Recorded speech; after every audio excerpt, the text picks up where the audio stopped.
Convido os irmãos mais uma vez agora a abrirem as suas Bíblias e vamos fazê-lo na Epístola de Paulo aos Efésios, no capítulo 12. Epístola de Paulo aos Efésios, capítulo 2, nós vamos ler a partir do verso 1. Quando assim nos diz o Senhor por meio da sua palavra: Ele vos deu vida, estando vós mortos nos vossos delitos e pecados, nos quais andastes outrora, segundo o curso deste mundo, segundo o príncipe da potestade do ar, do espírito que agora atua nos filhos da desobediência, entre os quais também todos nós andamos outrora, segundo as inclinações da nossa carne, fazendo a vontade da carne e dos pensamentos, e éramos por natureza filhos da ira, como também os demais. Mas Deus, sendo rico em misericórdia, por causa do grande amor com que nos amou, e estando nós mortos em nossos delitos, nos deu vida juntamente com Cristo. Pela graça sois salvos. E juntamente com Ele nos ressuscitou e nos fez assentar nos lugares celestiais em Cristo Jesus, para mostrar nos séculos vindouros a suprema riqueza da sua graça em bondade para conosco em Cristo Jesus. Porque pela graça sois salvos, mediante a fé. E isto não vem de vós, é dom de Deus, não de obras, para que ninguém se glorie. Pois somos feitura dele, criados em Cristo Jesus para boas obras, as quais Deus de antemão preparou para que andássemos nelas. Até o verso de número 10 da carta de Paulo aos Efésios, no capítulo 2. Que o Espírito Santo do Senhor nos conduza por meio desta passagem à meditação desta noite.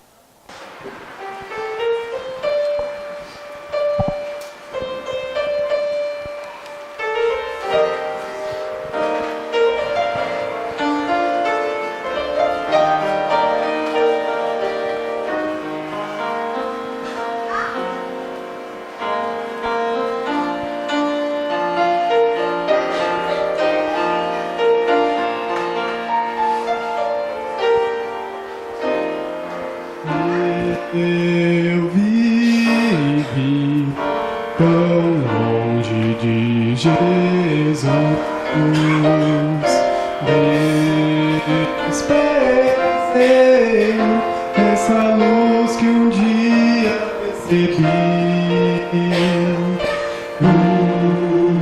O Senhor de mim teve compaixão, foi o seu amor que inundou meu ser, e uma nova vida começou.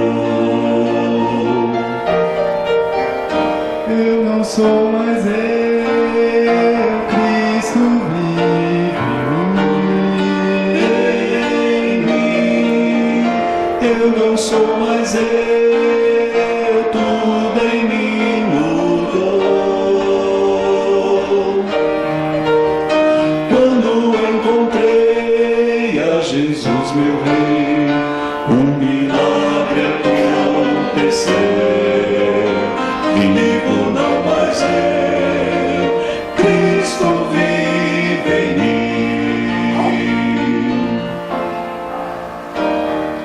Do meu Deus, completamente sou. Escondi em sua graça e seu querer. Hoje sei quem sou e também quem fui. Vivo no amor que me resgatou e rendo glórias a Jesus.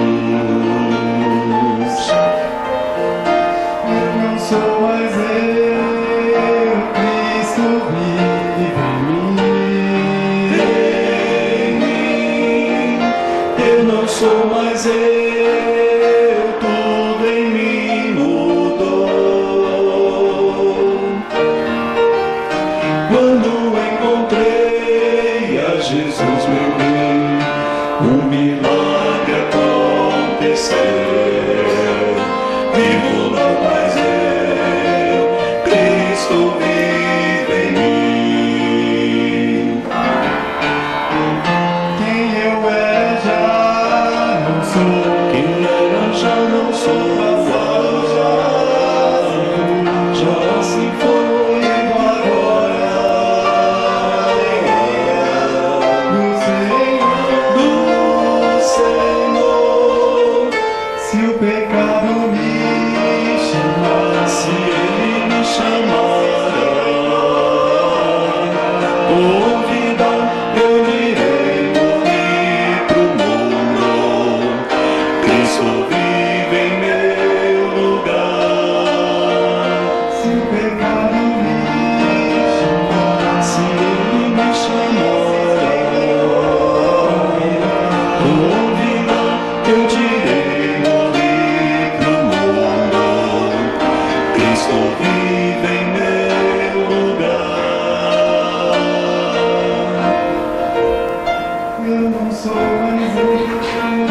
verdade, irmãos e amigos presentes, o que Paulo faz nesse parágrafo que lemos é pintar aqui um contraste extremamente vívido entre o que o homem é por natureza e aquilo que o homem pode vir a ser mediante a graça de Deus.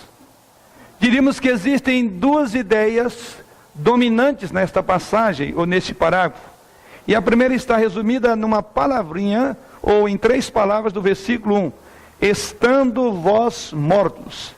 E a segunda palavra que rege este parágrafo é Ele, versículo 4 e 5, ou seja, Deus vos deu vida.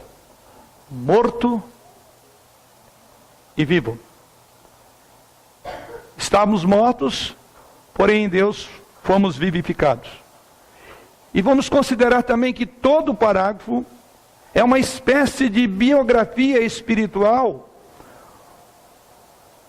para aqueles a quem Paulo havia destinado essa carta, os irmãos que viviam na cidade de Éfeso, para todos aqueles que vieram a conhecer o Evangelho. E Paulo faz, por assim dizer, levanta por assim uma biografia de quem vocês eram e agora o que vocês são. Esta é a ideia de todo o ensino deste parágrafo e não será diferente a ideia do ensino dessa noite. E assim Paulo, ao fazê-lo, ele diz que eles eram mortos ou estavam mortos nos delitos e pecados. E o que eles vieram a ser em Cristo Jesus? Eles foram ressuscitados, despertados, levantados. É exatamente essas duas linhas que Paulo trabalha nesse parágrafo. E ao final ele conclui dizendo que o propósito para o qual Deus levanta mortos através de Jesus Cristo é para que Ele, Deus, seja glorificado. Para que através das boas obras, como evidência da transformação dada por Deus em Jesus Cristo, essas obras levem à glória de Deus. Vamos então pensar conforme o próprio texto nos indica. E a primeira verdade que vamos nos deparar com ela está logo no início do texto, no verso 1 a 3. Logo no verso 1 ele diz: Ele vos deu vida, estando vós mortos nos vossos delitos e pecados. E a primeira ideia que queremos pensar e olhar e refletir desse texto, a primeira grande ideia é a nossa realidade antes da conversão. O nosso tema é quem éramos e o que agora nos tornamos. Quem éramos e o que agora nos tornamos é o nosso tema. E a primeira ideia é esta: quem éramos? E Paulo descreve então, faz essa biografia dos irmãos que agora estavam numa nova vida. Mas Paulo começa dizendo: olha, eu quero que vocês lembrem, nós, ou Ele nos deu vida, quando nós estamos mortos em delitos e pecados. Ou escrevendo aos crentes ali, quando vós estáveis mortos nos vossos delitos e pecados. E essa é a primeira afirmação contundente, clara, precisa, objetiva, sem rodeios. Vocês estavam mortos. O homem, na linguagem de Paulo, ele não está querendo dizer no sentido literal da palavra, não é no ponto de vista físico, até mesmo porque o homem, nós estamos vivos. Mas Paulo vai falar de uma raça que, embora esteja viva fisicamente, porém estão mortas. No dizer de Paulo, porque estão mortas em delitos e pecados. Isso está logo no final do verso 1. E o que Paulo então quer dizer por mortos em delitos e pecados? É que o homem é incapaz de entender, o homem é incapaz de apreciar as coisas espirituais de Deus, o homem natural. Ele não possui vida espiritual. E ele não pode fazer nada que possa agradar a Deus estando desse lado da vida. Mortos não agradam a Deus. E nós estamos mortos, diz Paulo. Da mesma maneira que a pessoa morta fisicamente não responde a estímulos externos, não responde a estímulos físicos, também uma pessoa morta espiritualmente, que é a linguagem de Paulo, é incapaz de responder estímulos espirituais. Um cadáver não vê, um cadáver não ouve, um cadáver não sente, um cadáver não tem fome, um cadáver não tem sede, um cadáver não tem anseios. Ele está morto. E é exatamente a figura que Paulo traz que não tem dificuldade de entender. E nessa linha, então, Paulo diz também uma pessoa que está morta espiritualmente, no dizer de Paulo, não tem percepção das coisas espirituais. Elas não têm gosto pelas coisas de Deus. Uma pessoa morta espiritualmente não tem apetite por coisas de Deus, não tem prazer nas coisas que a Bíblia diz que são lá do alto, que não são dessa terra. As pessoas que estão mortas espiritualmente, elas não degustam as iguarias, o banquete que Deus apresenta a elas. Por isso que rejeitam Deus, por isso que rejeitam Jesus Cristo. O indivíduo morto em suas transgressões, ou, para no dizer de Paulo, seus delitos e pecados, não se deleita em Deus. E aliás, é exatamente o que Paulo vai dizer. Ele diz que essas pessoas estavam mortas, no finalzinho do verso, nos vossos delitos e pecados. Então Paulo vai falar a causa da morte espiritual. Ele diz que essas pessoas estavam mortas nos seus delitos e pecados. E eu quero chamar a atenção para a expressão dessa palavra na língua original, escrita aqui, que é o grego. E o que Paulo coloca aqui, a palavra grega que Paulo usa para descrever delitos, outra versão possivelmente pode ter transgressões, quer dizer, por essa palavra, que é queda, é dar um passo em falso, é ultrapassar uma fronteira conhecida, é desviar do caminho certo. Isso está na palavra transgressão, ou delitos, conforme a nossa tradução, ou a tradução que você tem aí. Já a outra palavra, que é em pecados, quer dizer errar o alvo, ou seja, ficar aquém de um padrão previamente estabelecido por Deus. Pecado então é não chegar a ser o que deveria ser ou poderia ser. E Paulo diz que nesse particular estávamos mortos, incapazes de atingir o padrão de Deus, incapazes de não cair, de não pecar. Em outras palavras, quando Paulo junta essas duas palavras, em grego, a ideia em português aí é delitos e pecados, significa que esta é uma relação de abrangência, envolve aspectos positivos e negativos, ativos e passivos, ou seja, do mau procedimento do homem, aquilo que em outras palavras são chamados de pecados de comissão, quando você age, faz por onde, e omissão, quando você deixa de fazer. Resumindo, o que Paulo diz, que nós estamos mortos, ou seja, diante de Deus, somos tanto rebeldes como uma raça fracassada. E como resultado disso, ele diz, vocês estavam mortos em delitos e pecados. Mas os versos 2 e 3, Paulo continua descrevendo esse morto espiritualmente. E então, nesse estado de morte, Paulo diz que o estado de morte, a que o pecado nos sujeitou, o distanciamento de Deus, não atingir o alvo, nos conduz a três maneiras pelas quais demonstramos a nossa pecaminosidade. São três agentes através dos quais somos levados a pecar. Primeiramente, ele diz que nós, verso de número 2, nos quais andastes outrora segundo o curso desse mundo. Este é o primeiro agente onde você percebe os mortos agindo. Os mortos estão aqui, primeiramente, segundo o curso desse mundo. O primeiro agente listado por Paulo, que nós podemos chamar aqui de ideologia. Aliás, é uma palavra, eu creio que todo mundo já ouviu essa palavra. Ideologia. E o que Paulo está dizendo aqui é que trata de ideias próprias veiculadas pela sociedade do homem moderno, ou homem atual. Então, quando Paulo fala sobre o curso desse mundo, ele está falando que essas pessoas seguiam certas ideologias do mundo, que são contrárias a Deus. Devemos então lembrar que toda atividade humana, ela possui a sua própria ideologia. Por exemplo, um determinado programa de televisão, ele não é neutro, isto é, ele possui um quadro de valores que ele pretende nos transmitir. Deixe-me ilustrar melhor isto. Uma novela, por exemplo, que enfatiza os princípios do Espiritismo, não quer somente entreter-nos, mas quer ganhar a nossa simpatia para tal doutrina religiosa. Nada vem de graça nos meios de comunicação. Tudo possui um objetivo, tem uma ideologia por trás. O maior problema nesse estado de coisa é que, com relação ao pecado, pecado é uma palavra que não existe mais na sociedade atual, lamentavelmente.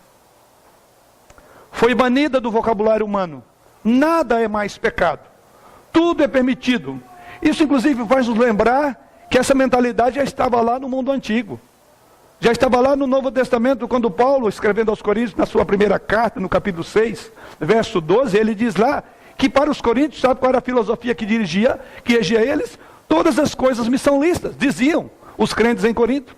Ou seja, essa maneira de pensar liga-se de um modo inextricável com o conceito que as pessoas têm de Deus. Nos tempos do apóstolo Paulo, irmãos, o homem rejeitou a realidade de Deus, enunciada pelas coisas criadas, ou seja, por meio da criação, e criou seus próprios deuses.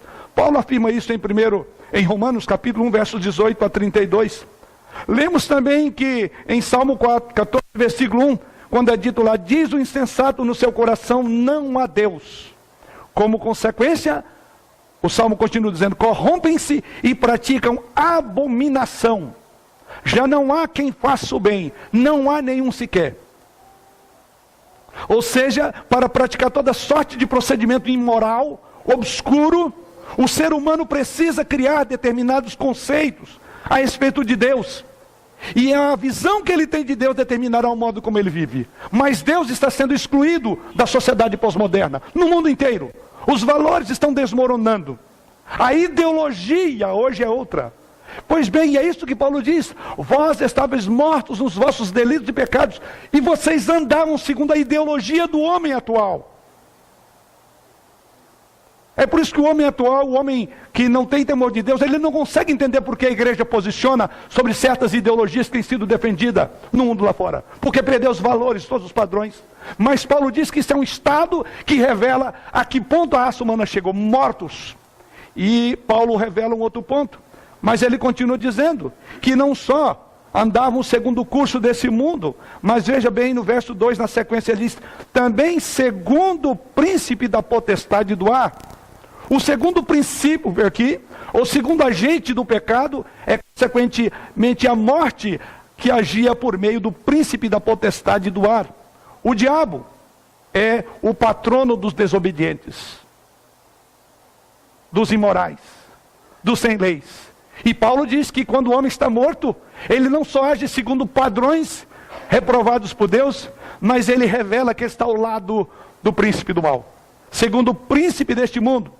E nós sabemos muito bem que Paulo refere-se aqui a Satanás, aquele que tentou os nossos pais Adão e Eva a pecar lá no Éden, com mentira, e levou os nossos pais à desobediência. Sim, é esse agente aqui que Paulo diz, o diabo é um inimigo invisível, porém real.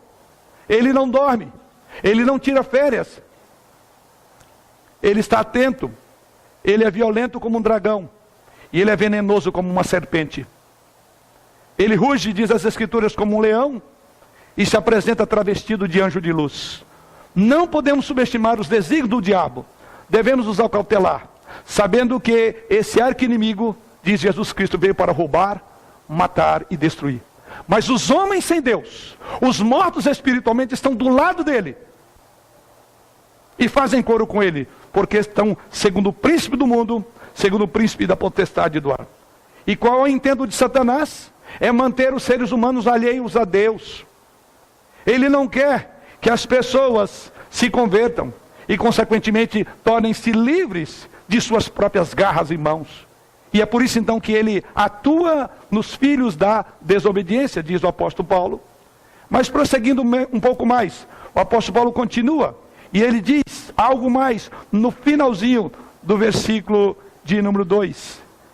Segundo o príncipe deste mundo, ou da potestade do ar, do espírito que agora atua nos filhos da desobediência. E aí ele continua dizendo, entre os quais também todos nós andávamos outrora, segundo as inclinações da nossa carne. O terceiro elemento que revela uma raça morta, uma raça distante de Deus. E aqui Paulo chama de inclinação da carne. Esse é o terceiro agente que nos leva a pecar. É a nossa própria carne. E carne aqui não significa essa matéria que reveste os ossos, que está cheia de tendões e nervos. Não é isso que Paulo está dizendo. Carne aqui significa a nossa humanidade natural. Ou seja, o que somos por natureza, por essência. O eu quero existente dentro do ser humano. Isso Paulo chama aqui de, segundo as inclinações da carne. É aquele motivo que deseja controlar a nossa mente, o nosso corpo, levando-nos a desobedecer a Deus. Há um impulso que Paulo está dizendo aqui, que há na verdade um impulso interior para fazer o mal contínuo no homem. Quando se fala tanto de bondade do homem, a Bíblia vem na contramão dizendo que Deus olha para o céu, no Salmo 14, já citado, e vê, para ver se há quem busque, se há quem entenda a Deus. Sabe qual é a resposta? Deus diz: não há um justo sequer. Não há quem entenda a Deus, não há quem busque a Deus. Ao contrário, Paulo acrescenta isso citando esse salmo. E Paulo diz: na verdade, os pés dos homens são velozes para derramar sangue. Veneno de víbora está na boca. Não há temor de Deus, não há quem faça o bem, ninguém busca a Deus. E isso Paulo diz porque as inclinações da nossa carne são diametralmente contrárias a Deus. Então é assim que Paulo descreve a raça humana. A inclinação da nossa natureza é inimizade contra Deus. Nós praticamos o mal porque a inclinação do nosso coração é toda para o mal. O homem não pode mudar a natureza por si mesmo. Aliás, Deus faz essa afirmação por boca do profeta Jeremias. Lá em Jeremias capítulo 13, verso 23, Deus faz a seguinte indagação: pode o etíope mudar a sua pele? Ou o leopardo as suas manchas? E assim ele conclui dizendo: podereis vós fazer o bem, treinados ou acostumados a fazer o mal? E dessa verdade eu creio que nesse momento você pode avaliar. Se você olhar para o seu homem interior, você verá que você é corrompido, degenerado. Paulo, inclusive, já convertido, diz: olha, o bem que quero fazer não faço, mas o mal está constantemente diante de mim. Aí você diz: não, mas são as circunstâncias. Eu fui pressionado, então eu xinguei. Eu fui oprimido, então eu bati. Eu fui agredido, eu revidei. Não. As circunstâncias são iguais para todos, porque a gente que é oprimida e não bate. A gente que é xingada e não retribui. Mas o homem natural, ele não consegue, porque o coração dele está cheio. Jesus Cristo diz que a boca fala do que o coração está cheio. Então não venha me dizer que os problemas são as pessoas, porque o teu coração está cheio de iniquidade. E se ele está cheio de iniquidade, você está morto em delitos e pecados. E esse é o terceiro agente por meio do qual se revela a morte do homem.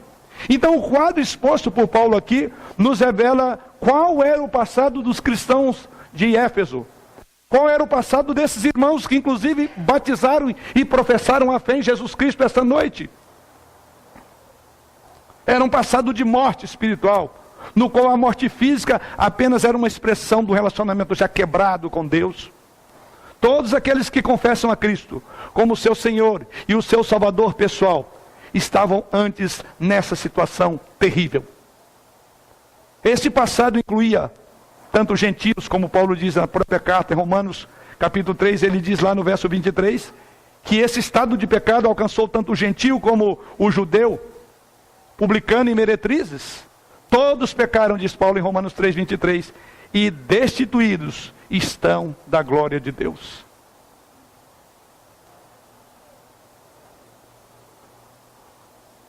Se eu terminasse por aqui, você tinha todas as razões para ir para casa e dizer o seguinte: eu ouvi a pior notícia da minha vida.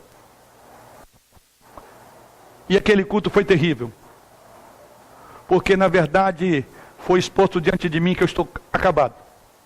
Porque esse estado de devassidão, esse distanciamento de Deus, eu sinto que vivo nele. Estou longe do Senhor. E eu estou morto em delitos e pecados. Se Paulo encerrasse este parágrafo, deixaria os irmãos em Éfeso em prantos, em tristezas e aterrorizados. Mas veja o que diz o verso 20, o verso de número 4. Mas Deus, que maravilhosa expressão é essa? Louvado seja Deus. Deus não nos deixou mortos em delitos e pecados, segundo a inclinação dos nossos desejos que são diametralmente contra Ele. Deus não nos deixou na correnteza desse status quo da sociedade atual, e nem nos deixou cativos de Satanás. O texto diz que Deus pegou aqueles irmãos em Éfeso e transformou-os. Então há aqui um mas, há um contraponto. E aqui eu sigo para o segundo tópico dessa mensagem e último, ou seja, agora Paulo vai falar da nossa realidade na participação da obra de Deus em Jesus Cristo.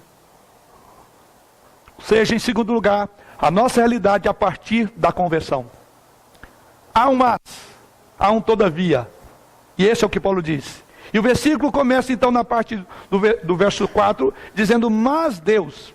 Essas duas palavras contrapõem a tudo o que é dito antes. Duas palavrinhas breves, porém profundas. Mas Deus. Aqui está a diferença para uma raça caída, de mortos em delitos e pecados.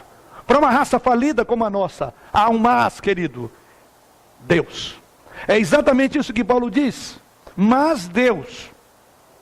Então observe que Paulo vai contrapor. Nós estávamos mortos.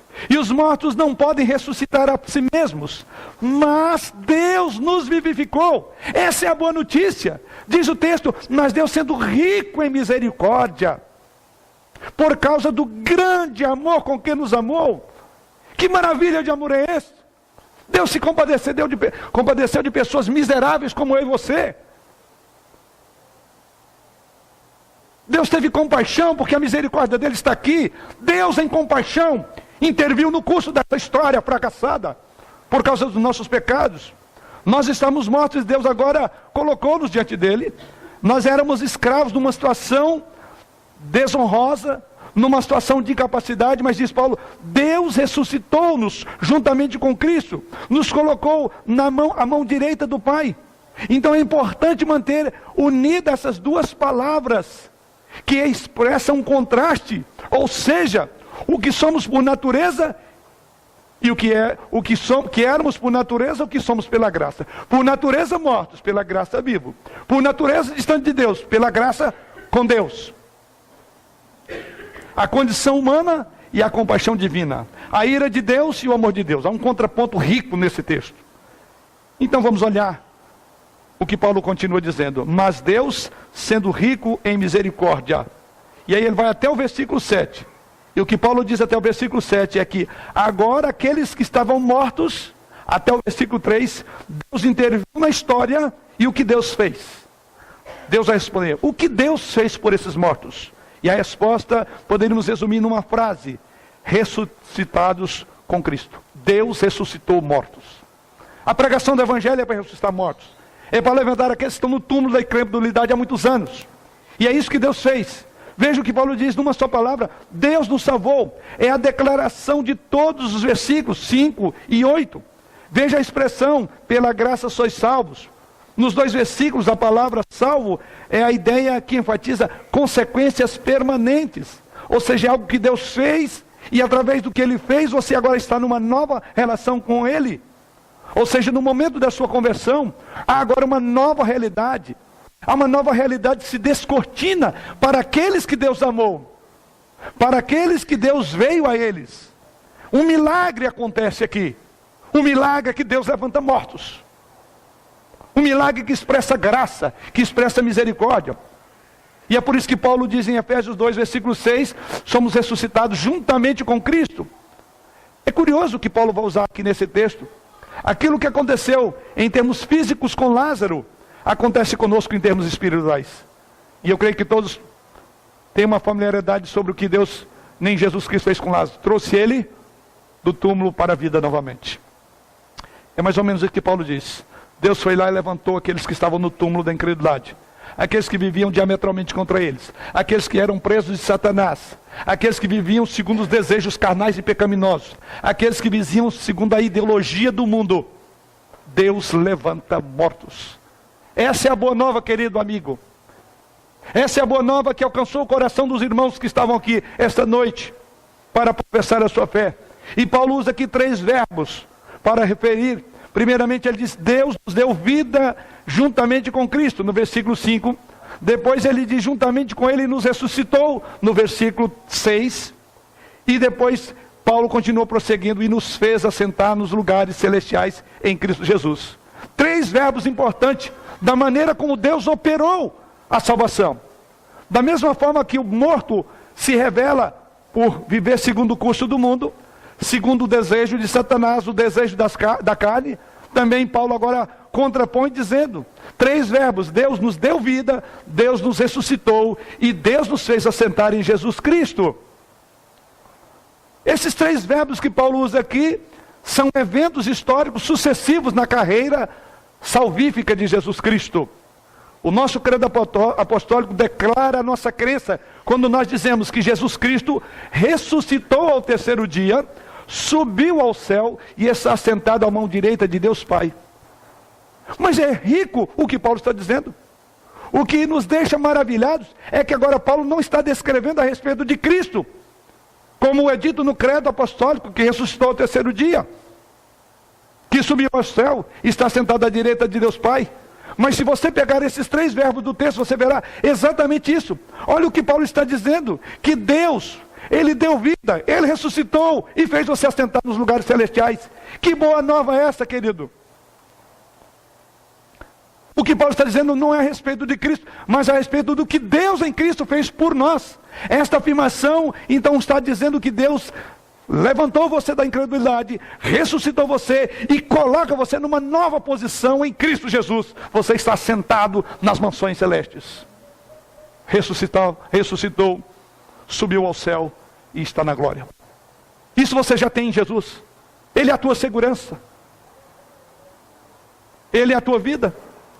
Ele é a tua glória. Temos aqui então um conceito daquilo que os teólogos chamam de união mística do povo de Deus com Cristo. Em outras palavras, vemos aqui, nessa linguagem que Paulo usa, o aspecto distintivo dos membros da igreja do Senhor.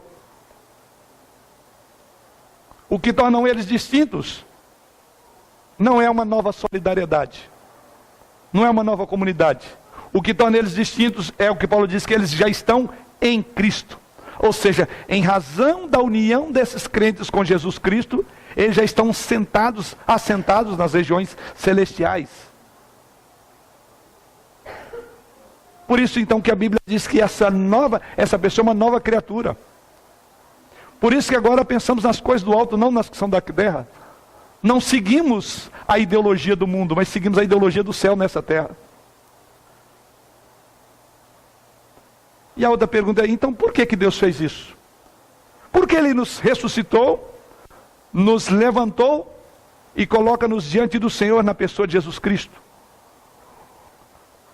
Temos uma posição em Cristo Jesus, porque Deus fez isto. Paulo vai além de uma descrição da ação salvadora de Deus. Ele nos fala das motivações de Deus. A ênfase principal desse parágrafo é o que levou Deus a agir a nosso favor, e não contra nós. Porque o nosso estado de morte merecia a ira de Deus. Veja o que ele diz logo no início.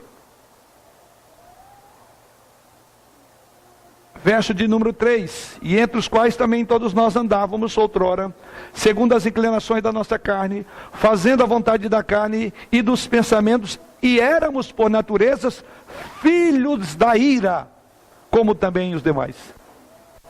Ira. Todos esses mortos experimentarão a ira de Deus. E diz que nós estamos lá, entre os filhos da ira, ou aqueles que estão no desfavor de Deus. A poderosa mão de Deus é contra eles. E a palavra que Paulo usa aqui é forte, é ira de Deus. Quem pode resistir à ira de um Deus santo? Mas a pergunta é, como é que Deus faz isto? Ele troca a ira por graça, por misericórdia. Como Deus fez isso, diz que foi em Jesus Cristo. A motivação para o Senhor fazer isto conosco pode ser vista a partir de 4 termos que Paulo usa aqui. O primeiro deles, ele diz no verso 4, é o termo misericórdia. Veja o que ele diz, mas Deus sendo rico em misericórdia. Como é que Deus chega a trocar a ira? Ele inverte, ele em vez de colocar a ira sobre esses homens, diz que ele age com misericórdia. Sendo Deus rico em misericórdia. A outra expressão que Paulo usa ainda no verso, e por causa do amor, do seu grande amor que nos amou. E também no verso 5 e 7, pela graça sois salvos. Graça é bondade, bondade para conosco. Então Paulo diz que Deus, primeiramente, revelou a este pecador em misericórdia. Depois, por causa do grande amor. E a sua graça salvadora alcançou estes homens. O que Paulo quer dizer com essas três palavras muito fortes, no contexto em que está e no conceito bíblico, são palavras muito importantes, são doutrinas. Primeira delas, Paulo diz que Deus foi rico em misericórdia, versículo 4. Ele diz, nós estamos mortos. Em outras palavras, incapazes de salvar a nós mesmos. Nós não nos salvamos. Mas, em contraponto, diz o texto sagrado, por causa de misericórdia, Deus alcança os incapazes. Pois é misericórdia, é amor para com aqueles que estão privados de recursos. O que é misericórdia é quando Deus não nos dá o que nós merecemos. E o que merecemos, o final do versículo 3 diz que merecemos a ira. E ele não deu ira, mas sim misericórdia. Deve ficar bem claro o que Paulo está dizendo aqui. Não que ele tenha renunciado à ira, porque é misericórdia para nós, mas alguém pagou o preço da ira, Cristo Jesus. Ele diz, em Cristo Jesus, Deus matou você, e a você chega agora a misericórdia. Deus não tratará você com ira, porque a ira sobre os seus pecados está cravada na cruz do Calvário. Ele é a razão, porque esta ira não consome você. E diz, isso é misericórdia. Depois ele diz mais ainda na sequência do verso 4, com grande amor com quem nos amou. Veja, nós estamos anteriormente debaixo da ira de Deus. Somente o amor poderia triunfar sobre a ira do próprio Deus. Nada merecíamos nas mãos de Deus, a não ser o julgamento. Então a misericórdia relaciona-se com o amor aqui no versículo 4. Devemos ter sempre na memória que Deus nos vivificou, conforme diz Paulo aí no versículo 4, por causa do grande amor com que nos amou. E o ato concreto desse amor foi exposto por Paulo. No capítulo 5 dessa mesma carta, ele diz, como também Cristo nos amou e se entregou a si mesmo por nós. O ato do amor de Deus significou matar o Filho, sangrar Jesus no seu lugar. Isto é substituição. Isto é o ato de misericórdia. Mas Paulo conclui aí então no verso 5 dizendo, também por causa da graça. E assim ele dizia, estando nós mortos. Ou seja, não esqueça disso. Você ainda continuava morto. Você não tinha feito nada para merecer. E mortos em delitos e pecados, nos deu vida juntamente com Cristo. E ele conclui dizendo, isso é graça. É outro termo. Pela graça que você é salvo. Não é por boa obra. Como mortos fazem obra? Nenhuma. E as nossas obras é andar segundo o curso desse mundo. As nossas obras é estar de parelha com o diabo. As nossas obras é andar segundo o conceito que é contrário a Deus. Então esse tipo de obra que nós praticamos leva-nos à morte, porque Deus odeia isso. Mas Paulo diz que uma coisa só fez Deus matar Jesus, o amor dele. O amor de Deus é graça salvadora. Em outras palavras, enquanto a misericórdia é não dar o que você merece, que seria o justo juízo de Deus, a graça é dar o que você não merece. Deus fez isso. Com uma mão, ele não te mata porque ele tem misericórdia e ele matou o filho. E com a outra mão ele dá graça, ele te dá Jesus. E assim Paulo conclui dizendo, fomos salvos então para um fim. E este é o propósito para o qual somos salvos. Verso de número 8. Porque pela graça sois salvos, mediante a fé. Isto não vem de vós, é dom, é presente de Deus. Não de obras, para que ninguém se glorie. Não há ninguém que chegará ao céu e dirá, Senhor, eu estou aqui porque eu mereci. Não merece. Deus está dizendo, claro, não é de obras, saiba disso, que você é morto. Você me odeia e a minha ira está sobre você.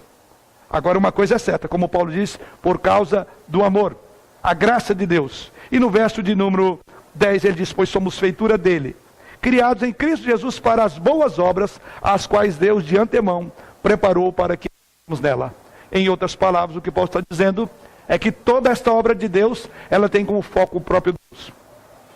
Onde é que está isso aqui? Salvos pela fé para produzir boas obras.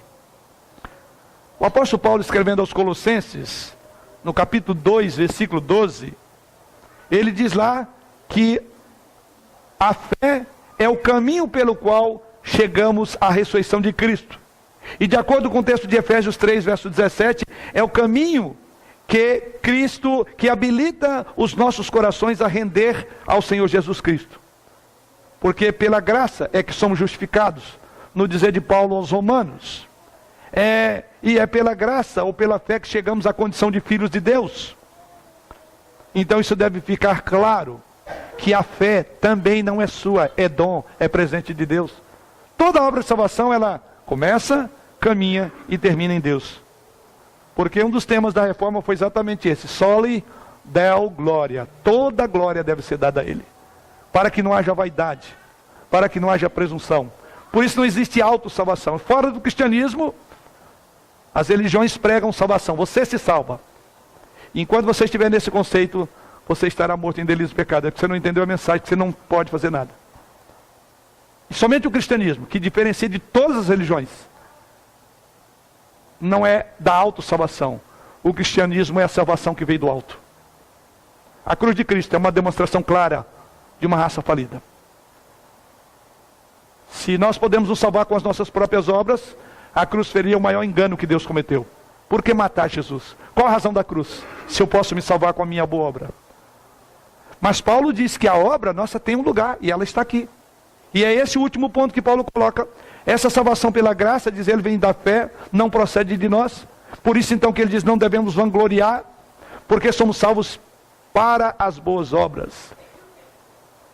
Não por boas, mas para as boas. Então a boa obra deve ser uma demonstração clara de uma vida de um salvo. Mas nunca um ato para merecer Deus. Porque mortos não têm merecimentos, estão mortos. Mortos não comem, não bebem, não desejam. E esse é o estado que Deus olha para o homem natural, enquanto não olha para Jesus. Somos salvos para boas obras. As boas obras não são a causa da nossa salvação. Isso já foi dito no verso de número 9, como Paulo coloca. Somos salvos para produzir boas obras. No momento da nossa conversão, certamente somos regenerados e recriados. E somos tidos como nova criatura. E como nova criatura, somos destinados por Deus para produzir frutos. Porque os frutos que tínhamos antes é de uma vida devassa e longe de Deus. E por isso que Deus só recebe a obra quando ela é feita por meio de Jesus Cristo. Para concluir, queremos fazer algumas aplicações. Lamentavelmente, por não conhecerem a gravidade da condução humana, é que tantas pessoas têm buscado resolução para o problema em remédios superficiais. Dizem que o homem precisa de uma educação melhor, de um país mais justo, de uma legislação mais justa. Não há dúvida, querido, que nós desejamos sim uma educação melhor. Desejamos como cristãos uma sociedade mais justa. Mas isso não pode salvar seres humanos da morte. Isso não pode salvar seres humanos do cativeiro, da condenação espiritual, ao que o texto nos revela essa noite. Uma doença séria exige um remédio sério. Não tente apagar a cruz. O remédio de Deus é cruz. Sem a cruz não há salvação. Sem Jesus não há perdão. Sem Jesus não há libertação. A doença é crônica, é grave, é morte. E para a morte, só Jesus. Fora de Cristo, o homem está morto por causa dos seus delitos e pecados, escravizado pelo mundo, pela carne, pelo diabo, como Paulo diz, e condenado à ira de Deus. É o que está aqui no texto. Em segundo lugar, podemos aplicar lembrando que Deus nos confiou uma mensagem então de boas novas, que oferece então vida aos mortos, que oferece libertação aos cativos, que oferece perdão aos condenados. É disso que nosso mundo precisa. É isso que o homem natural sem Deus precisa. Não é de uma boa educação, não é de escola, ainda que todos são coisas importantes, mas o que o homem precisa é o que Paulo diz nesse texto, que está em Jesus Cristo. O morto precisa ser ressuscitado, e só Deus faz isso. O cativo de Satanás precisa ser libertado, e só Jesus liberta. O perdão precisa ser concedido aos condenados, e só há perdão na cruz de Cristo. O ser humano, no momento então que se converte ou é convertido ao Evangelho, ele então está sendo objeto da ação maravilhosa daqueles dois termos, graça e misericórdia. Deus não te dá o que você merece, porque Ele é misericordioso. E Deus te dá o que você não merece, é graça. É isso que nós precisamos. E ela está aqui, descrita de uma forma tão singular por Paulo.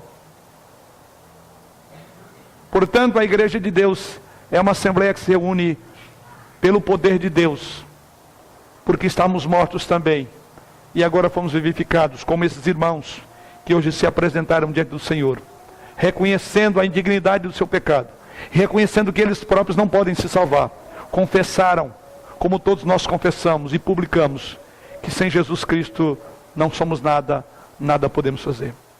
E por fim, no nosso trato passado, diz Paulo, éramos levados a pecar cada vez mais. Estávamos envolvidos pelo modo de pensar desse mundo. Nós éramos conduzidos pelo príncipe da potestade do ar. Nós andávamos segundo as inclinações da nossa própria carne. Mas agora não. Agora, convertidos ao Senhor Jesus Cristo, somos libertos dessa tríplice escravidão, do pecado, do mundo e nossos próprios desejos que nos destroem. Estamos livres. Isso nos proporciona então uma nova vida, novas perspectivas. Somos agora nova criatura. Significa que somos chamados para uma missão altamente gloriosa. Somos chamados para mostrar ao mundo que Deus agiu em nossa vida. E que Deus age na vida daquele que inicia uma caminhada com Jesus. Somos novas criaturas. Apresentaram-se essa noite aqui 8 novas criaturas. Vocês, queridos irmãos, foram chamados para isso. Para dizer ao mundo daquilo que encantou o coração de vocês essa noite. Que levaram de forma firme e clara a professar que não há salvação fora de Jesus Cristo. Não há salvação sem o Senhor. Assim como os novos convertidos, assim como aqueles que se chegam para o reino de Deus, assim devemos nos juntar a eles e proclamar ao mundo essa boa nova. Para que da mesma forma como Deus alcançou esses irmãos, e tem alcançado ao longo de toda a história, oramos a Deus para que, se você ainda não foi alcançado, se você ainda vive morto em delitos e pecados, se você não tem segurança da sua comunhão com Deus, se você vive numa vida devassa, se os teus desejos contrapõem aos desejos de Deus, se você ainda anda segundo o curso desse mundo, nós queremos orar a Deus por você, para que você encontre a verdade do que esse texto essa noite nos apresentou. Mas Deus, que essas duas palavrinhas, você volte com ela para casa. Oh, que maravilha, Senhor. Mas o Senhor transformou a minha vida. 8 novos irmãos voltam para casa hoje e diz, mas Deus. É a grande diferença na vida desses que professaram a fé. E oramos a Deus para que seja essa grande diferença na sua vida. Porque a má notícia foi dada, que você está morto em delitos e pecados se você ainda não converteu a Jesus. Mas a boa notícia você leve para casa e considere sobre ela. A boa notícia é que Deus, sendo rico em misericórdia, por causa do amor, e este amor não é explicado. Por quê? Não sabemos. Por que Deus ama mortos? Nós costumamos revelar apreciação por quem está vivo. Porque depois de morto? Mas o texto diz que Deus amou mortos. Ou seja, não havia nenhuma simpatia, porque mortos não são simpáticos a Deus. Então não entendemos, a Bíblia não diz sobre isso. Isso está no beneplácito, no coração dele, que não entendemos. Então louve a Deus, mas Deus entrou na sua vida. Deus fez a diferença. E que Ele seja glorificado. E se você ainda não foi alcançado, que essa mensagem possa brotar no seu coração. O primeiro momento para pensar e refletir sobre a sua religiosidade, sobre o seu padrão de conduta e dizer, eu preciso de ver a outra parte. Para que Deus seja rico em misericórdia também para comigo. Que Ele assim nos abençoe. Amém.